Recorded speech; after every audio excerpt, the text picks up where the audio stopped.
ಇನ್ನೋರ್ವ ಮುಖ್ಯ ವಿಶೇಷ ಅತಿಥಿಗಳಾಗಿ ಸಭೆಯಲ್ಲಿ ಉಪಸ್ಥಿತರಿರುವಂತಹ ಶ್ರೀಯುತರಾದ ರಮೇಶ್ ಅವರು ಮಾನ್ಯ ತೋಟಗಾರಿಕೆ ನಿರ್ದೇಶಕರು, ಅವರು ಸಹ ತಮ್ಮನ್ನು ಉದ್ದೇಶಿಸಿ ಒಂದೆರಡು ಮುಖ್ಯತರ ಮಾಹಿತಿಗಳನ್ನು ನೀಡಲಿ ಎಂದು ನಾನು ಕೇಳಿದೆ.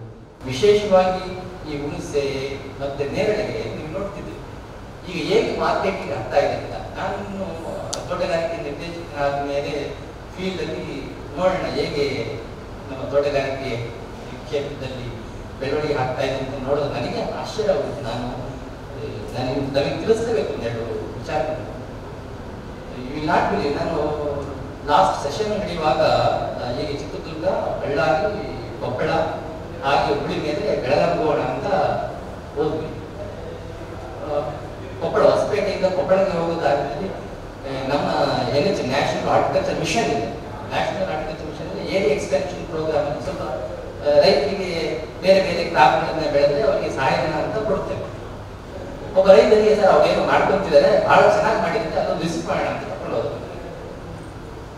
ಆ ರೈತನ ಬೆಳೆಗೆ ಹೋದ್ರೆ ಗೊತ್ತಿದೆ ಬಳ್ಳಾರಿ ಹೇಗಿದೆ ಅಂತ, ಎಲ್ಲ ಕಲ್ಲು ಬೆಟ್ಟ ಗುಡ್ಡ, ಕಲ್ಲು ಬೆಟ್ಟ ಗುಡ್ಡ ಇನ್ನೇನಿಲ್ಲ ಅಲ್ವಾ.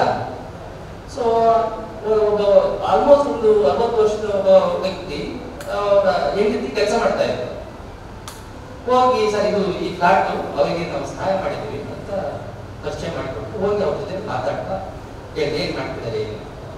5 ಎಕರೆ ಜಾಗದಲ್ಲಿ ಪೊಮೊಗ್ರೆನೇಟ್ ಪ್ಲಾಂಟೇಶನ್ ಮಾಡ್ತಾ ಇದ್ದಾರೆ. ಅವ್ರ ಜೊತೆಯಲ್ಲಿ ಮಾತಾಡಿ ಆಮೇಲೆ ನಾನು ಕೇಳಿದೆ ಏನು ಅಂತ, ಹೇಗೆ ಮಾಡ್ತಾರೆ ಅಂತ. ಅವರು ಆಂಧ್ರದವರು, ಆ ವ್ಯಕ್ತಿ ಆಂಧ್ರದವರು. ತಂದು 1 ಎಕರೆಯನ್ನ 1 ಲಕ್ಷಕ್ಕೆ ಖರೀದಿ ಮಾಡಿದ್ದಾರೆ. ಆ ಜಾಗ 1 ಲಕ್ಷ ಅಂದ್ರೆ ಸರ್ ನೋಡಿ ಸರ್ ಅಲ್ಲಿ ತೋರಿಸ್ತಾರೆ, ನಾವು ಮಲ್ಟಿ ಅಂತ ಕರಿತೀವಲ್ಲ, ಕಲ್ಲು ಗುಡ್ಡೆ ಇರ್ತದೆ, ಮಲ್ಟಿ ಅಂತ ಕರಿತೀವಿ ಗ್ರಾಮೀಣ ಭಾಷೆ. ಒಳ್ಳೆ ಕಲ್ಲು ಗುಡ್ಡೆ ಹಂಗಿತ್ತು ಸರ್. ಅದೇನು ಉಪಯೋಗ ಬರೋದಿಲ್ಲ ಅಂತ ಯಾರು 1 ಲಕ್ಷ ಕೊಟ್ಟ 5 ಎಕರೆ. ಅದನ್ನ ತಗೊಂಡು 1 ಕೋಟಿ ಖರ್ಚು ಮಾಡಿದ್ದೀನಿ. ಆ ಕಲ್ಲು ಅದನ್ನೆಲ್ಲ ತೆಗೆದು ಮಾಡೋದಕ್ಕೆ 1 ಕೋಟಿ ಖರ್ಚು ಮಾಡಿದ್ದೀನಿ. ನಾವು ಇದು ಒಂಥರ ಮೈದಾನ ಕಣ್ಣಾಗಿ ಕಾಣ್ತಾ ಇರ್ತೇವೆ. ಸೊ 5 ಎಕರೆ ಜಾಗಕ್ಕೂ ಪೊಮೊಗ್ರೆನೇಟ್ ಆಗಿದ್ದ ಆಲ್ಮೋಸ್ಟ್ 4-5 ತಿಂಗಳೇನೋ ಆಗಿತ್ತು ಅದು ಪ್ರಾಬ್ಲಮ್. ಸರ್ ಈಗ 1 ವರ್ಷದಲ್ಲಿ ನನ್ನ ದುಡ್ಡು ಬಂದ್ಬಿಡುತ್ತೆ. ನೆಕ್ಸ್ಟ್ 1 ವರ್ಷ ಆದ್ಮೇಲೆ ನಾನು ಸಂದ್ರೆ ಯಾಕೆ ಇದನ್ನ ಹೇಳ್ತಾ ಇದ್ದೀನಿ ಅಂತಂದ್ರೆ, ನಾನು ಬಹುಶಃ ನೋಡೋದಕ್ಕೆ ಕಡೆ ಮನುಷ್ಯ ಅಂದ್ರೆ ನಾವು ಏನು ಇವತ್ತು ಮಾತಾಡ್ತಾ ಇದ್ವಿ, ನಾವು ಸಂಶೋಧನೆ ಮಾಡ್ತಾ ಇದ್ವಿ ಅಂತ ವಿದ್ಯಾವಂತ ಆಗಲ್ಲ, ಏನು ಅರಿವಿಲ್ಲ ಅನ್ನೋ ರೀತಿಯಲ್ಲಿ ನಾನು ಹೇಳ್ತಾ ಇದ್ದೆ. ಅಂಥವ್ರಿಗೂ ಎಂಥ ಜ್ಞಾನ ಬಂದಿದೆ ಈಗ ಅಂದ್ರೆ, ನಾನು ಏನು ಮಾಡುವಂತ ಸಾಮರ್ಥ್ಯ ಬಂದಿದೆ. ಯಾಕೆ ಬಂದಿದೆ ಅಂದ್ರೆ ಬಿಕಾಸ್ ಆಫ್ ಹೇಳ್ತೀವಲ್ಲ ಡಿಜಿಟೈಸೇಷನ್ ಅಥವಾ ಅಂದ್ರೆ ನಾವು ಇವತ್ತು ನೋಡಿದ್ರೆ ಯಾವುದೇ ಟ್ರಾಫಿಕ್ ಹೋದ್ರೂ ಕೂಡ ಅಫ್ಕೋರ್ಸ್ ಅದರಿಂದ ಒಳ್ಳೇದು ಕೆಟ್ಟದಾಗಿದೆ, ಇದು ಡಿಫ್ರೆಂಟ್ ಇಶ್ಯೂ ಮಾತಾಡೋದು. ಬಟ್ ಏನಾದ್ರು ಒಂದು ಡಿಸೀಸ್ ಆಗಿತ್ತು ನೋಡಿ, ರೈತರು ಇವತ್ತು ನಮ್ಮ ತೋಟಗಾರಿಕೆ ಆಫೀಸರ್ಸ್ ಹತ್ರ ಬರೋಲ್ಲ, ಆರೋಗ್ಯ ಹೆಚ್ಚುವಾಗಿ ಏನಂತ ಕೇಳೋದಿಲ್ಲ ಅಲ್ವಾ. ಅಲ್ಲೇ ಮೊಬೈಲ್ ತೆಗಿತಾರೆ, ನೋಡ್ತಾನೆ, ಫೋಟೋ ಹೊಡಿತಾರೆ, ಅಪ್ಲೋಡ್ ಮಾಡ್ತಾನೆ, ಏನ್ ಡಿಸೀಸ್ ಅಂತ ಗೊತ್ತಾಗುತ್ತೆ, ಸೀದಾ ಅಂಗಡಿ ಹೋಗ್ತಾನೆ, ತರ್ತಾನೆ, ಔಷಧಿ ಹೊಡಿತಾರೆ. ಆಮೇಲೆ ಅದು ಔಷಧಿಯಿಂದ ಆಮೇಲೆ ಮತ್ತೆ ಬರ್ತಾನೆ, ಸರ್ ಹಿಂಗೆ ಆಗೋಗ್ಬಿಡ್ತಾರೆ, ಔಷಧಿ ಹೊಡ್ಬಿಟ್ಟೆ ಆಮೇಲೆ ಏನು ಅಂತ ಬರ್ತಾರೆ. But that is different. But knowledge ಅವ್ರ ಕೈಯಲ್ಲೇ ಸಿಗ್ಬಿಡ್ತದೆ. ಜ್ಞಾನ ಪ್ರತಿಯೊಂದು ಕೂಡ ಕೈಯಲ್ಲಿ. ಹೀಗಿರುವಾಗ ನಾವು ಎಷ್ಟು ಎಚ್ಚರಿಕೆಯಿಂದ ಹೆಜ್ಜೆ ಹಾಕಬೇಕು ಅನ್ನೋದನ್ನು ಯೋಚನೆ ಮಾಡಬೇಕು ಒಂದು ವ್ಯಕ್ತಿ ನಮ್ಮ ರೈತರಿಗೆ. ಮತ್ತೆ ಅವರು ಸುರೇಶ್ ಅವರು ಹೇಳ್ತಾ ಇದ್ರು, ನಾವು ನೋಡಿದ್ವಿ, ನಾವು ಮಳೆಯಿಂದ ಬಂದಿರೋದ್ರಿಂದ ಇಡೀ ನಮ್ಮ ಊರಲ್ಲಿ ನಾವು ಚಿಕ್ಕವರಿದ್ದಾಗ ನೇರಳೆ ಮರ ಅಂದ್ರೆ ಇಡೀ ಊರಲ್ಲಿ ನಮ್ಮೂರಲ್ಲಿ ನನಗೆ ಗೊತ್ತಿದ್ದು ಒಂದೇ ಒಂದು ಮರ ನಮ್ಗೆ ಗೊತ್ತು. ಇದು ಅದೊಂದು ಹಣ್ಣದ ಸ್ಥಳ ಅಂತ ಹೇಳ್ತಾ ಇತ್ತು, ಅದೆಲ್ಲೋ ಒಂದಿತ್ತು. ಹೋದ್ರೆ ಊರೆಲ್ಲ ಹೋಗಿ ಕಲ್ಲು ನೋಡೋದು ಒಂದೇ ಒಂದು 2 ಮರ. ಈಗಲೂ ಹಾಗೆ ಇದೆ. ಈಗ ಅದನ್ನ ಗುಂಪಾಗಿ ಬೆಳೀತಕ್ಕಂಥದ್ದು ಇತ್ತೀಚೆಗೆ ಪ್ರಾರಂಭ ಆಗಿರ್ತದೆ. ಅವರು ನೇರಳೆ ತೋಟ ಅಂತ ಇರೋ ಒಂದು ಹತ್ರ ಇಟ್ಟಿತ್ತು. ಅದು ಎಲ್ಲಿ ಅಂತಂದ್ರೆ ನಾವು ಗೋಮಾಳ ಅಂತ ಹೇಳ್ತೀವಲ್ಲ, ಆ ಗೋಮಾಳ ಪ್ರದೇಶದಲ್ಲಿ ಎಲ್ಲೋ ಬೆಳೆದಿತ್ತು, 1-12 ಮರ ಬಿಟ್ಟಿದೆ. ಯಾರು ಕೂಡ ಗುಂಪಾಗಿ ನಾವು ಮಾವಿನ ಬೆಳೆ ಬೆಳೆಸ್ತಾಗಿ ಅಥವಾ ಬಾಳೆ ಬೆಳೆಸ್ತಾಗಿ ಇವನ್ ಹುಣಸೆನು ಹಾಗೆ.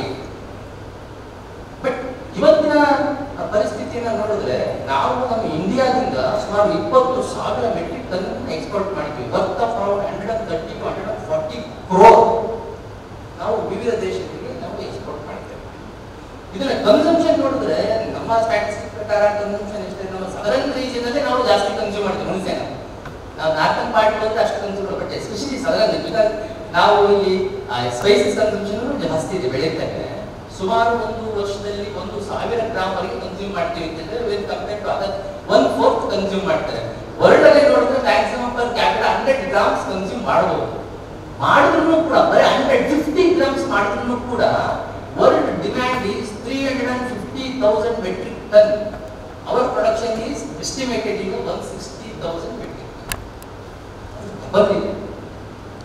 ಸೊ ಹಾಗಾಗಿ ಇದರ ಒಂದು ಅಗಾಧತೆ ಎಷ್ಟಿದೆ ಅಂದ್ರೆ ಬೆಳೆದ್ರೆ ಡೆಫಿನೆಟ್ ಆಗಿ ಮಾರ್ಕೆಟ್ ಅಂತೂ ಇದೆ ಅಂತ ಗೊತ್ತಾಗಿದೆ.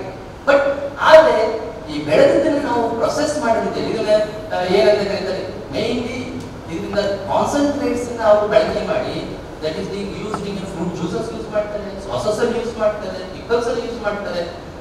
ಸೊ ನಾವೇನ್ ಮಾಡ್ತೀವಿ, ನಾವು ಕನ್ಸಂಪ್ಷನ್ ಮಾಡ್ತೀವಿ. ನಾವು ಕನ್ಸಂಪ್ಷನ್ ಇವತ್ತು ನೋಡಿರ್ಬೇಕು ಖುಷಿ, ಇವತ್ತು IHSR ಬಂದಿಲ್ಲ. IHSR ಹೋದ್ರು ಕೂಡ IHSR ಏನ್ ಮಾಡಿದ್ದಾರೆ ಇವತ್ತು ನಮ್ಮ Indian institute of horticulture research ಅಲ್ಲಿ ಕೂಡ ಸ್ಟಾರ್ಟ್ಅಪ್ಸ್ ಅಂತ ಹೇಳಿ ನಾವು ಅದನ್ನು ಬಳಕೆ ಮಾಡ್ಕೊಳ್ತಾ ಇಲ್ಲ.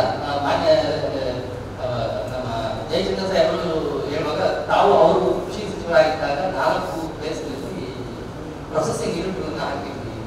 ಬಹಳ ಮಾಡರ್ನ್ ಟೆಕ್ನಾಲಜಿಯನ್ನು ಯೂಸ್ ಮಾಡಿಕೊಂಡು ರೈತರಿಗೆ ಅನುಕೂಲ ಆಗಲಿ ಅಂತ ಹೇಳಿ ಒಳ್ಳೊಳ್ಳೆ ತಾಂತ್ರಿಕತೆಯನ್ನು ಬಳಸಿ ತಂದು ಅಲ್ಲಿ ಮಾಡಿದ್ವಿ. ಮಾಡಿ 10 ವರ್ಷ ಆಯ್ತು, 12 ವರ್ಷ ಆಯ್ತು.